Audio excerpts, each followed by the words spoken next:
Welcome back, everybody. I have an exciting panel discussion on addressing piracy in MENA. Michaela Kelly, our moderator, will be discussing with Cameron Andrews from Bin Media Group, John Illingworth from Big Moving, and Hassim Hussaili from Sina Media. Michaela, over to you. Okay, thank you, Shana, and thank you, ladies and gentlemen, for joining this session. I would like to introduce you the panelists and give each of them the opportunity to present their role in the organization and their activities, especially in the MENA region. So I'll start with Cameron. Thanks for joining and welcome to the session.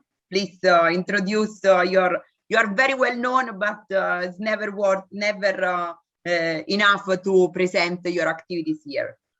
Sure. So for those who don't know, BN is a sports and entertainment broadcaster headquartered in Doha, and we broadcast across the MENA region on satellite and our OTT platform.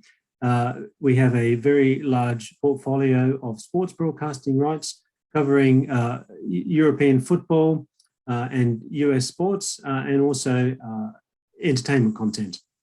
I am actually based in BN's London office, where we have a number of staff, and I head up BN's anti-piracy enforcement and strategy. In addition to MENA, of course, people probably realize BN is also active in France. We have channels in France, in the US, throughout APAC, and also owns Digiturk, Turkish pay TV company, and is also the owner of Miramax Films. So it's a very broad-based company. Yeah. John? I suppose the question is, why is Bit moving on an anti-piracy panel? Well, there's two reasons really. One, me. I've been involved in. Bit moving is mostly known for its video and audio encoding, player and analytics solutions, but I've been involved in anti-piracy, working for companies like Adeto and Verimatrix for the last 20 years before I joined Bit moving last year. I've been based in Moscow, Kiev, and then moved to Dubai 10 years ago. So I've been really looking at piracy for a lot of time and obviously trying to fight it. Bit moving here because the TV industry is moving to streaming. That's what we do. We're specialists in streaming and coding and player. We're at the forefront of streaming technologies. I mean, we also have a role in the security side of it for the anti-piracy and delivering the best quality video at the limited bandwidth, etc., which is definitely the case in most of the Middle East and Africa countries. Later on, we'll discuss how we partner with technology companies like Cinemedia, etc., to fight piracy, which is what the session's about. And as global TV services in MENA and Africa is moving from traditional satellite and IPTV, then OTT is really moving fast here. We've got NBC with Shahid and Al Arabiya. OSN always been looking at OTT solutions, migrating from satellite. Jawi with Integral, Saudi Telecom. Of course, BN have been publishing high quality Premier League on streaming services for a long time, and then Stars Play, who we work with, have been OTT only provider from day one. So it's happening a lot here. In addition to developing the high quality video over limited bandwidth, we also see that the networks are developing fast in the region as well. So the CDNs, the cloud data centers with Azure, AWS, Google Cloud Platform, everything's improving, which means OTT is becoming easier to do technology-wise. The devices are now all designed for video streaming. So again, it's all building up nicely to add more services like HD and 4K and HDR. Unfortunately, that promotes piracy as well. So that's really obviously what we're all working together against. And then with BitMoving, we are still providing our optimized video workflows so we can be scalable, which OTT needs to be. And that's where we're getting involved. Okay, great. Asim, to you. Yeah, thank you very much. So I take care of sales for Cinemedia in the Middle East and Africa. Cinemedia, as many of you know, is a leading video technology provider. So we provide solutions and services for the video industry. We have a wide range of products. So we're very focused these days on security, which includes anti-piracy, and of course, ad insertion, analytics, We have a very big and interesting portfolio. So it also includes encoding, CDNs. So we usually take care of providing a full end-to-end platform to our customers, but very focused these days on anti-piracy and more so video security. Okay, great. Thank you guys for the introduction. So I'll start the discussion today looking at the evolution of the media landscape in the MENA region. So to see what is the transformation that has happened, you know, from satellite TV to OTT and streaming. So I would like to have Cameron on his view based on his experience at beIN. So, and also the role that beIN plays in both worlds, you know, on the satellite and the IP and the streaming world. So how is the media landscape evolved in the last few years? And what's your view on that, Cameron? Yeah, sure. Well, you know, not to put aside the satellite part of our business, because that's still a very important part of what we do and a very significant part of our business, where we broadcast by satellite to set-top boxes to our customers across MENA. That's a, you know, very important part. But of course, there is a great growth in digital services, and our digital platform beIN Connect is a very important part of that as well.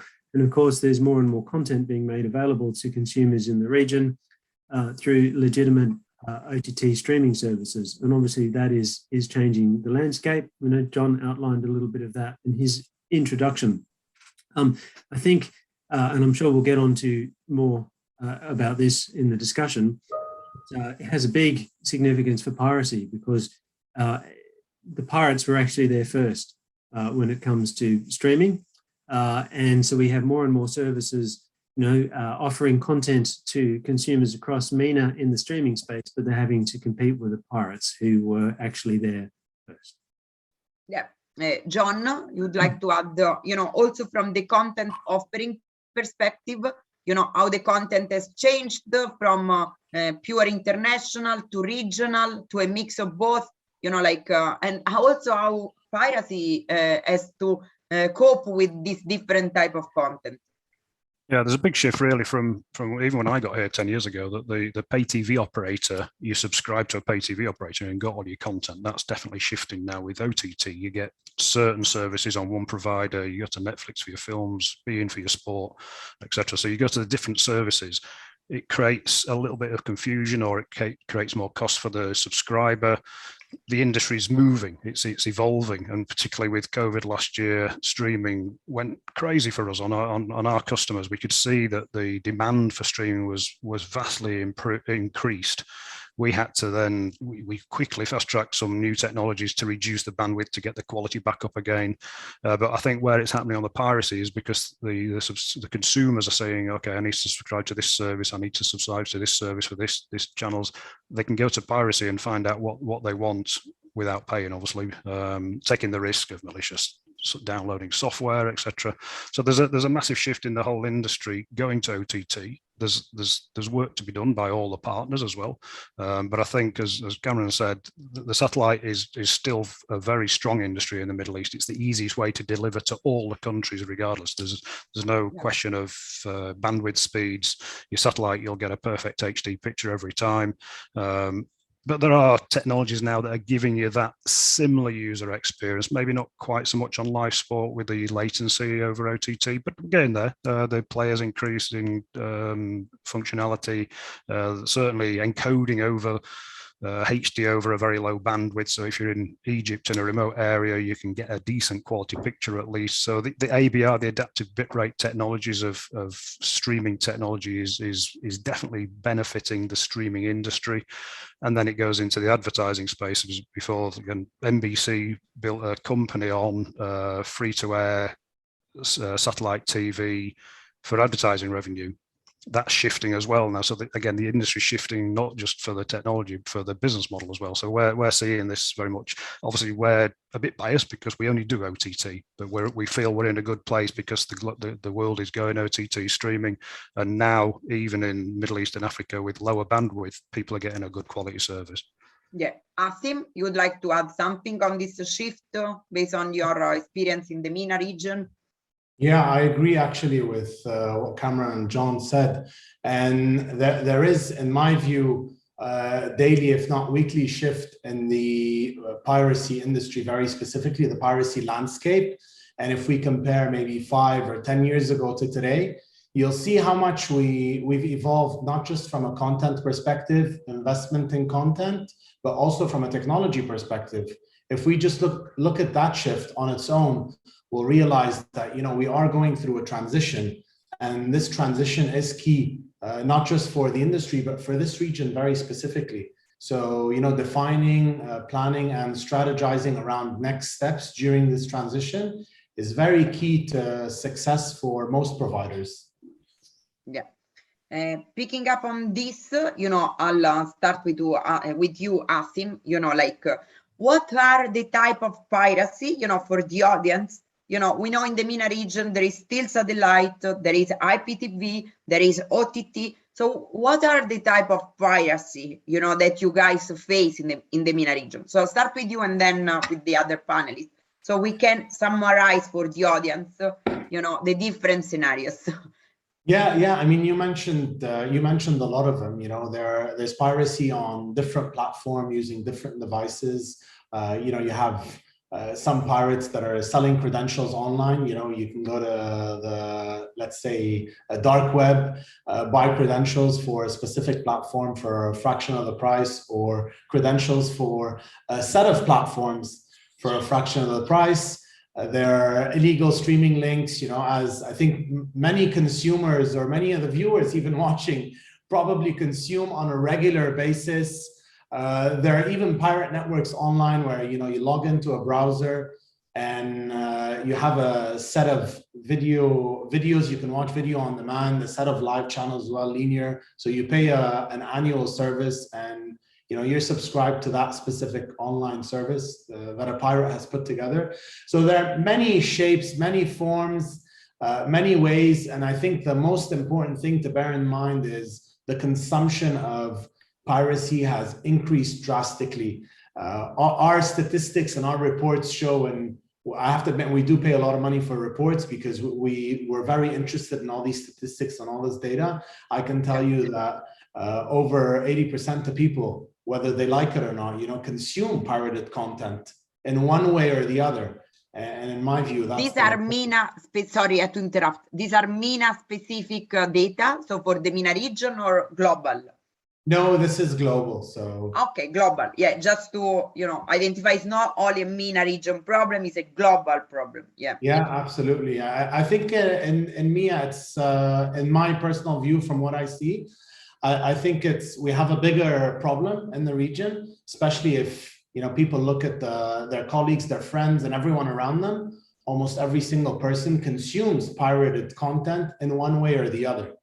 So a lot of people, you know, they don't understand the severity of this problem. But yeah, like I said, they're either using an illegal link or an illegal platform, or just buying credentials for a fraction of the price. Their pirates are being so creative these days, and they're leveraging technology in so many different ways that we as technology providers not only have to keep up, but I think we have to innovate at a degree where we have to beat these pirates so that we can stop them in a very efficient and cost-effective way.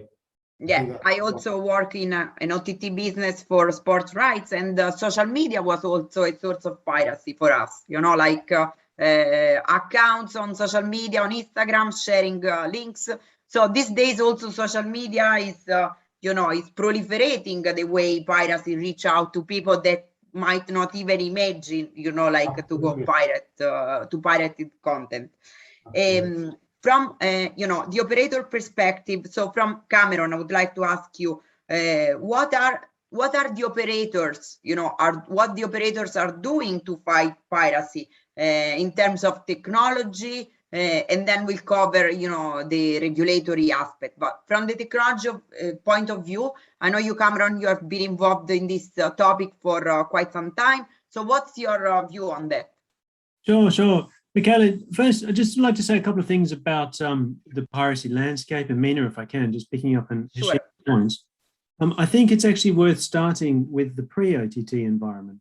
So we had a big culture of piracy across MENA, pre-OTT, with piracy through things like card sharing and cable networks. And in fact, this was particularly across North Africa, this was the main way that people were watching television. It was on hacked European broadcasters being picked up on card sharing services. There are very sophisticated pirates in MENA who have been around a long time, providing these sorts of services. There are well-known brands in MENA providing receivers that are geared to providing access to these sort of services. Plus, there are cable networks in a lot of countries, traditional piracy, even issues around, unlicensed commercial premises showing content to their customers without paying for commercial license, all this sort of stuff. There's a very strong culture with it. So that's kind of our starting point. And what's happened as the shift onto the internet and as broadband speeds have increased, and in fact, even when broadband speeds are still a bit weak in some parts of MENA, the technology itself is now able to deal with that. So, as we talked about with the legitimate OTT being able to provide better quality services to people in areas where the internet's not so strong, it's the same with piracy. So these operators, these pirates have moved into the OTT sphere. And so where we really see it, we have streaming websites, which have been around for a long time, but there's a lot of these in MENA. And more than half of them are probably being run from people in Egypt. So Egypt's a big source of all of these streaming websites that you see. Not just Egypt, but probably more than half of them are run by people in Egypt. And they are streaming all the games. You can go onto these websites and see the games. This social media platforms provide a great vehicle for piracy as well. Facebook and YouTube, and other ones, of course, people are familiar with. Some good progress is being made there because we have tools that we can work with the providers of those platforms with to get the content off. And I think progress is being made there. But the big issue that we face across MENA is pirate IPTV services. And there's an explosion of this, and there are huge audiences for these services. And so these are ones that for very low cost, maybe $25 a year, will bundle together hundreds and thousands, literally thousands, maybe more than 5,000 channels plus huge catalogs of on-demand content for very low price. You watch them on an Android device with an app. You might buy a device that's already got the app preloaded in it, or you download the app from an app store or an unofficial app store, or someone provides it to you, and you can get all the world's content on there for a very low price. And that makes it incredibly difficult for any operator to compete against that. Whether you're an established operator like beIN or you're someone trying to get into the OTT space, it's very difficult to compete against pirates who are offering content on that scale for such a low price. Yeah, that's a really good overview. John, so what are the security offer, the security offer that you guys can provide, especially in the OTT pay TV arena? So like how technology can help, to fight piracy and to, give credit to the content owner that they invest in the IP, they invest in rights and in content production, like how technology can help on that. Yeah, we definitely need new ways of fighting piracy, and particularly here, and just touching on what Cameron said, that from me living in Russia, Ukraine, where I thought piracy was bad, when I moved to Dubai in the Middle East, it's on a different level. The skills, the ingenuity, a point that Cameron made was the control word sharing. This was an industry problem. It was the standards that the pirates, once they started hacking smart cards, and smart cards came stronger, then the next thing was attacking the set-top box, and they managed technically to pull the secret keys out called the control words and then share that on the internet to pirate subscribers. In the Middle East, that wasn't possible because the internet connections weren't reliable enough, so the control wording system didn't work, and we thought, yeah, that's fine. the clever community here, and Egypt was quite involved here, I understand, they came up with a great solution to install 2 satellite dishes, one for the video and one for the control word. So another satellite was delivering the very small data, which was the control word, the infamous dongle, which you could find out in all the shops in the markets in Dubai. The dongle put the control word and the video together, and hey presto, you had the perfect video. Except this problem was worse than in Europe, because in Europe you could find the data feed and shut it down. Here it was coming from satellite, so you were blind. You couldn't shut down a satellite feed. So this is how piracy in the Middle East works. It's incredible. The industry got over that problem by developing more secure set-top box chips and then cardless solutions. So the card disappeared, and then systems on chips, SoCs, had the security in the chip, so that disappeared. And then the pirates go on to the next thing, where that brings us now into the streaming era. As we've touched on already, the piracy is rife on these IPTV set-top boxes now. It's a cat and mouse game has started again. As in DVB and satellite, we sort of got there and it's secure. And I'm interested if Cameron says that the satellite side is actually quite secure now, because there's a weaker link for the pirates to go after. Also, I feel, again from my experience here, because there's so many countries in this region, each has its own legislation. So to have a law against piracy here might not have any effect in Libya or in Egypt or wherever. And I'm interested on Cameron's view again there as a legal guy, how that works in this region. What I've always worked with is technology to fight piracy, to stop it. And again, can you then prosecute somebody who you find is a pirate? That's difficult. You can probably shut them down, and then you've got to start again because there'll be another pirate coming along. So this is a very active way of doing it. Where I feel the industry now as OTT is getting some traction is watermarking. Watermarking for video detection has been around for many years. In DVB it's been there, but it hasn't really been the tool it promised to be when all the 4K content came out. But I think in OTT it's different, because by definition the technology is a connected solution. Every device is connected, so you've got to be connected to get the TV pictures, which then enables different ways of anti-piracy to work.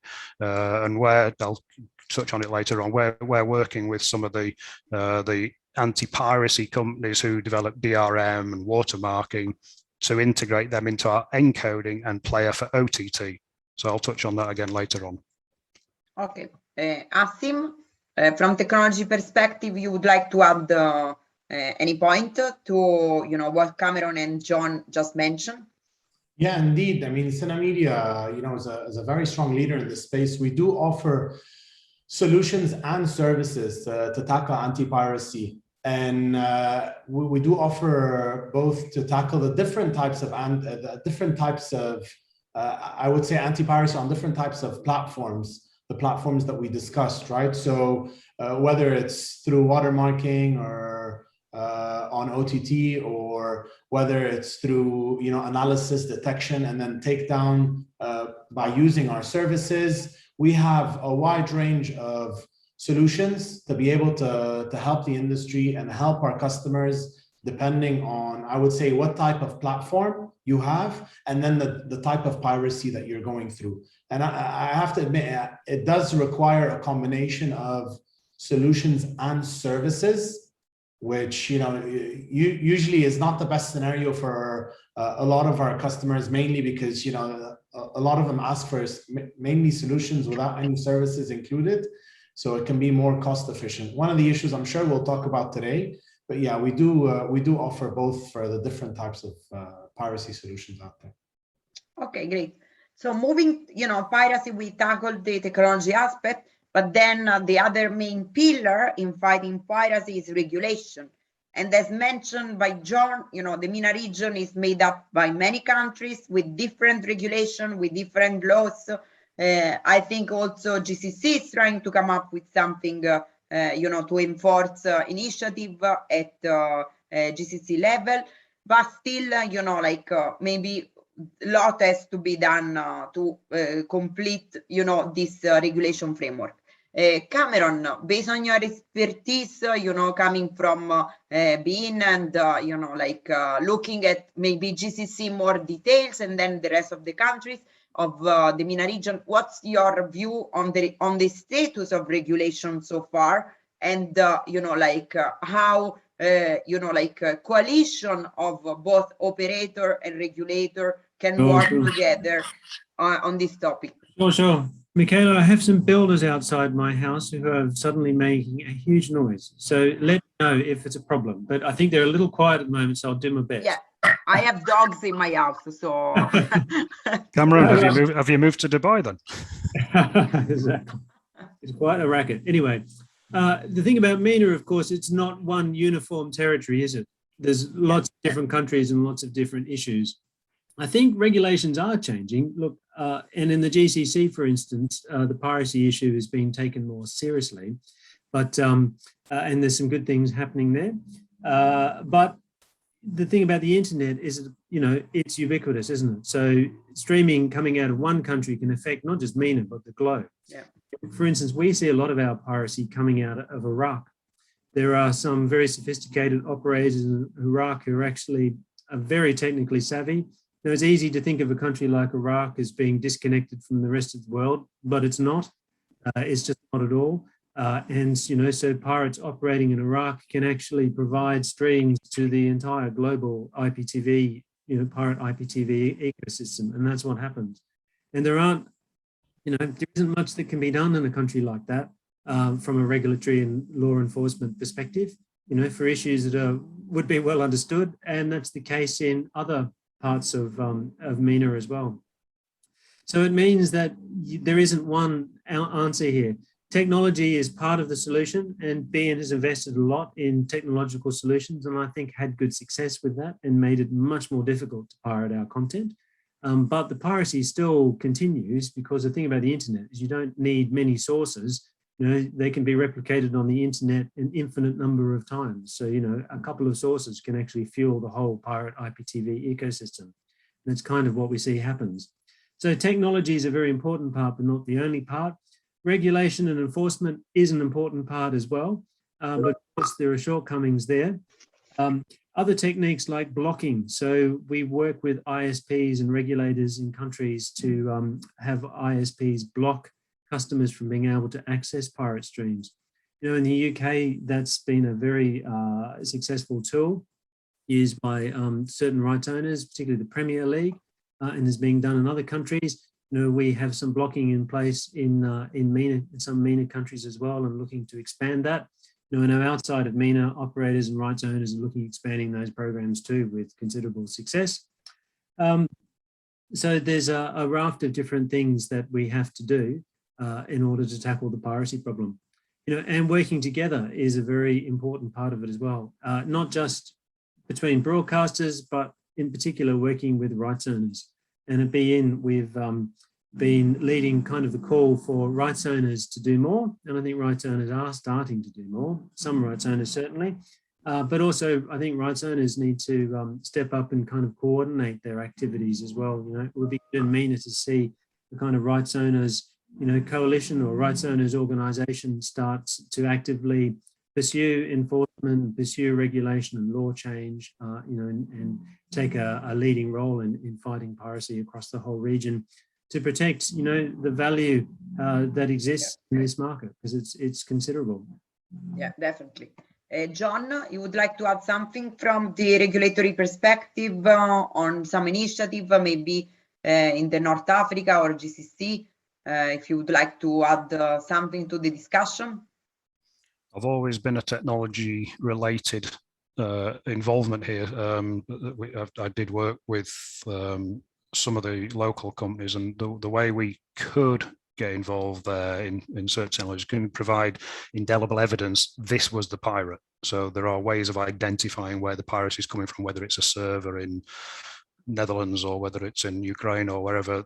That can be done, but that's more, again, a reactive close it down. But again, with watermarking, with some of the other technologies, it is now possible to identify subscriber or the IP address. There's obviously GDPR data protection rules that you've still got to comply with, and it becomes a problem to use that data that you might be able to access, but you're not allowed to use it. But yeah, certainly the technology is helping that side of it. I'm still a believer of shut it down if you can, and then if you can take action afterwards, then use the evidence to do it.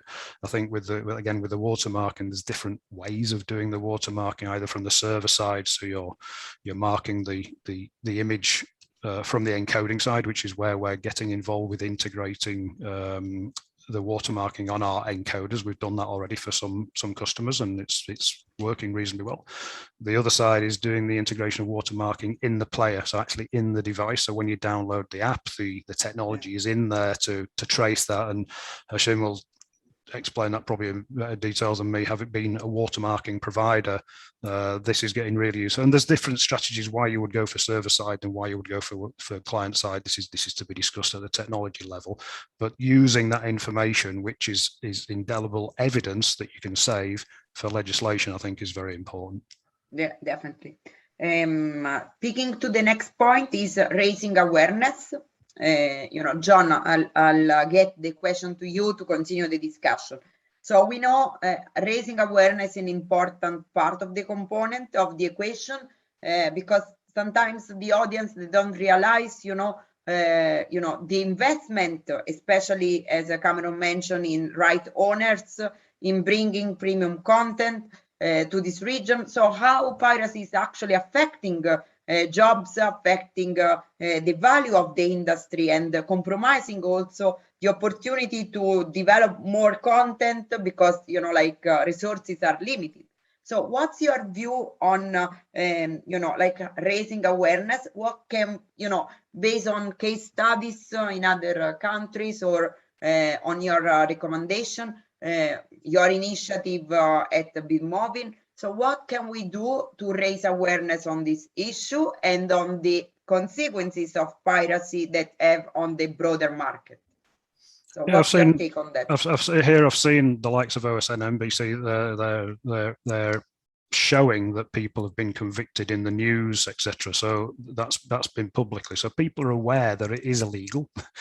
A lot of people don't care. They think they're paying a subscription. So there was a lot of education is still needed. It's continuous, but it's very difficult to get out to the right people that even if you're paying a subscription, it might not be legal, and it often isn't with the IPTV boxes that Cameron mentioned. They're everywhere, and they're a really good quality service. You get thousands of channels, and people pay $15 or $50 for 3 months and think, yeah, this is a legal service. Somebody goes around to the house and offers you a set-top box, and you think, yeah, this is great. If you don't know the industry or whatever it is, promise all these to promote that it's illegal. Is one thing, and I don't know how the industry can do it better than we do now, but it's definitely got to be done. Then, of course, the advertising, the risk that people take, maybe not with the IPTV set-top boxes, but certainly the streaming sites, when you get all the adverts popping up, you get malicious software downloaded on your computer, it's too late then. This consumer has been sucked in, they thought it was free, or they even pay a subscription. We've often seen websites that look like OSN in another country. It looks like their content, they've got the logos on there, but it's a completely fake solution system, and it's a really difficult thing to advertise. It could cause you problems legally and technically. I think people get more concerned if they're going to get a virus, but a difficult place to go. That's why I believe in technology to shut it down, but obviously getting the message out to the industry is a big joint effort we all have to do. We're doing a case study with a customer, which I'll mention in a minute, but again, that's to the industry. It's not to the pirates or the consumers getting the pirates. So there's something else we've got to do as well. Yeah, Cameron, about awareness.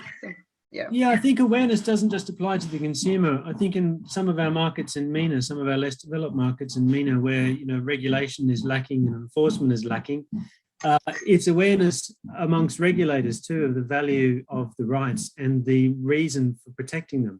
The rights are very expensive, and that's because the competitions themselves, or if we're talking about entertainment content, that content itself is very expensive to produce. But it's very high quality content. BN invests a huge amount of money in producing a very high quality product. In Arabic, which serves the region extremely well.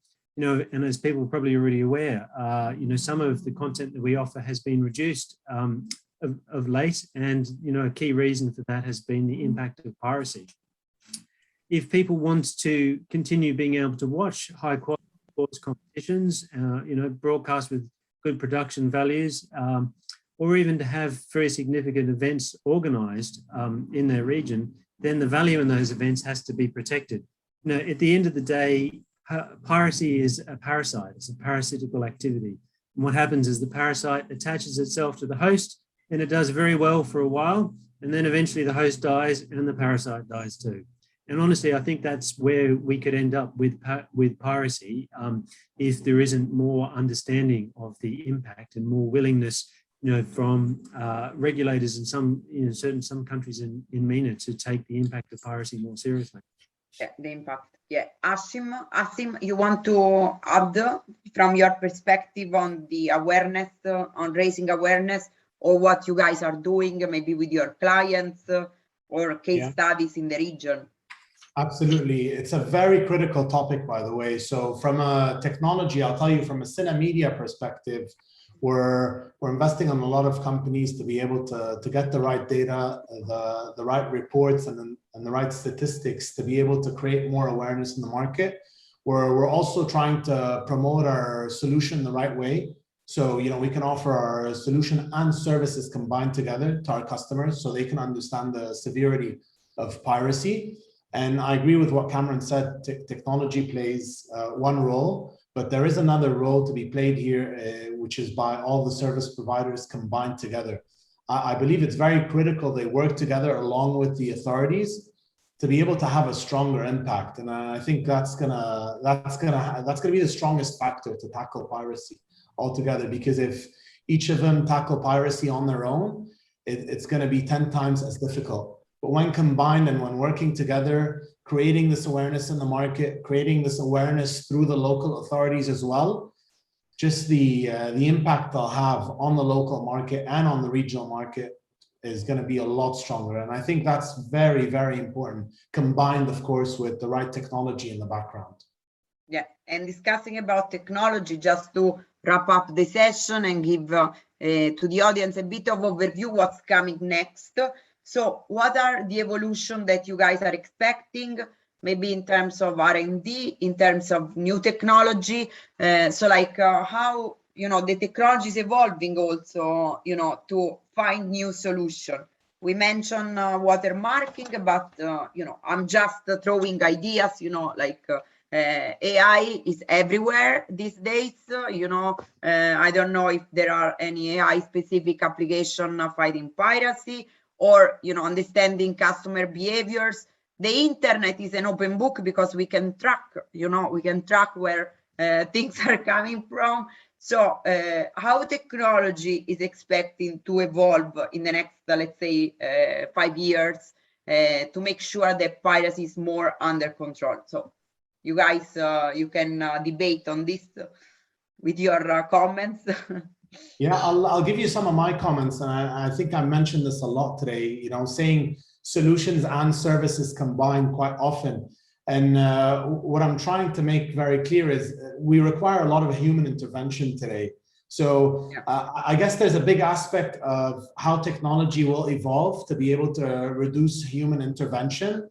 And we're doing a lot in terms of data analytics, obviously AI, automation, and the more the technology evolves, the less human intervention you need, the more efficient this technology becomes. And we're focusing on this a lot today. And I do believe that, we're coming up with a lot of new ideas to become more and more innovative and to be able to be a step ahead of all these pirates, because pirates also evolve, by the way, and their technologies also evolve. Yeah. So you have to continue innovating to stay one step ahead of them. Yeah. John? Yeah, I think the company I indicated earlier on, Aventive, is a customer they moved to streaming during COVID. Their business model collapsed. They were they were doing film festivals and art house cinemas, and when nobody went to the cinema or festivals, they had no business. So they quickly looked and used the technology to launch a similar service. So they went from ticketing to streaming. We got involved in this. We got the most efficient encoding, we got the best CDNs, we got the best players, but they also had to secure this. This was their new business model, and we all had to move very quickly. So work with a DRM provider, in this case, Nagra. They had a watermarking solution. So we quickly came up with a solution. They added multi-factor authentication, one-time passwords, all these things are available for new services to be secure. And then we've integrated the watermarking into the encoding. So that combination of secure measures has allowed Aventive to launch a complete new service in a year and continue their business, and it's becoming quite successful now. So it's a shift forced by COVID, and then the security aspects as well. Yeah, Cameron, just your final comments on the evolution of how to fight piracy and technology, from your perspective. There's not too much banging going on here. Look, I think the shift to OTT also offers a lot of opportunities for fighting piracy. I think we've been a lot in watermarking and seen good results, but as more devices are connected and more of our content is provided over OTT, there is more opportunities to analyze and use things like AI, potential attacks on our platform, potential accounts that are being used as a streaming source. Matching our data, that's a very big, important part of the way all sorts of problems are tackled these days, and all sorts of crimes are solved as well, as by matching up huge amounts of data. And we have lots of potential to do that, I think. So I have been looking into some of those opportunities and very encouraged by them. But at the same time, I don't think there will ever be just a technology that an operator sort of buys as a tick box and integrates into their platform, and therefore piracy goes away. It will always be a game of cat and mouse. The pirates will always continue to evolve, and the operators and content owners and technology providers need to continue to invest and work together to tackle the piracy and keep it down to levels where the industry is able to prosper and continue to provide very high quality content to end consumers, which is ultimately why we're all here. Yeah, great. Okay, guys, I think we can wrap up the session. Thank you very much for your time and for sharing this insight, and looking forward to connect with you in the next year session. Thank you. Thank you. Thanks for having us. Thank you. Thank you.